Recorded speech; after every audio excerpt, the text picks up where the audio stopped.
नमस्कार, मी करिश्मा पवार इयत्ता 8वी वर्गात आदर्श विद्यालयाचे पुढे ते शिकत आहे.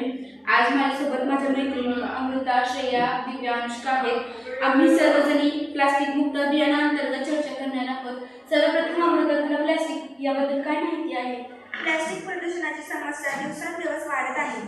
संशोधनातून लक्षात आले आहे की देशात मागील 2 दशकांमध्ये प्लास्टिकचा उपयोग मोठ्या प्रमाणात वाढला आहे.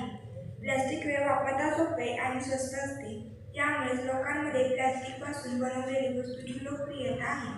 खरंच करिश्मा, माझ्या सभोवताली सर्व प्लास्टिकमुळे जग असल्यासारखं मला वाटतं. घरातील भाजीपाला, अन्नधान्य, कडधान्य एवढेच काय, वह्या पुस्तकं ठेवण्यासाठी आणि टेबलावर आचारण्यासाठी भरपूर लोक प्लास्टिक वापरत असलेले मी पाहिलेले आहे. यासाठी आणि यामध्ये वाद आणि वादच होत आहे. श्रेया, आपण वापर झाल्यानंतर या प्लास्टिकचा करतो काय ते तुला ठाऊक असेल, तुला आम्हाला सांग. प्लास्टिक प्रत्येकाला हवेसे आहे, परंतु वापरातून बाद झाल्यावर ते कोठे टाकावे हे मलाही समजत नाही. मी मात्र लोकांना घराबाहेरील अंगणात, रस्त्यावर, वाहत्या गटारात व सार्वजनिक ठिकाणी मोठ्या प्रमाणात प्लास्टिक टाकताना पाहत असते. त्याचे मत परिवर्तन करणे ही काळाची गरज आहे. आपण यासाठी उपाययोजनेबाबत दिव्याकडून माहिती घेऊ.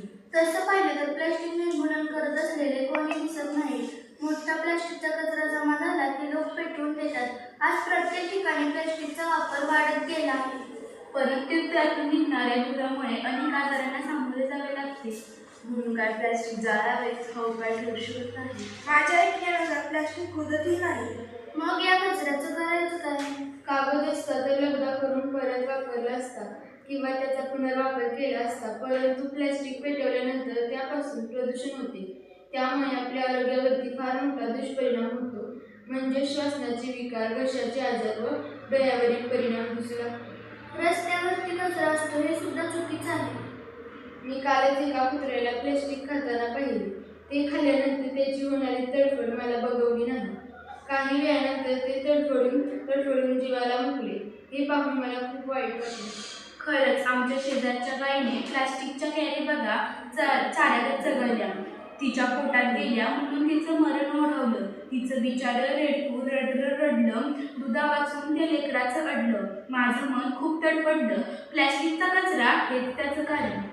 खरं तर प्राण्यांसोबत माणसासाठी प्लॅस्टिक खूप घातक आहे. आज शेतात नांगरलं तर प्लॅस्टिकची जाळीवरती येते. पीक कसे येणार, माणसं कशी येणार, आपण काय खाणार, माणसाने जगायला तरी कसं? म्हणून मला असे वाटते की प्लॅस्टिकमुळे होणारे दुष्परिणाम टाळायचे असतील तर प्लॅस्टिकचा वापर कमीत कमी करावा व आपल्या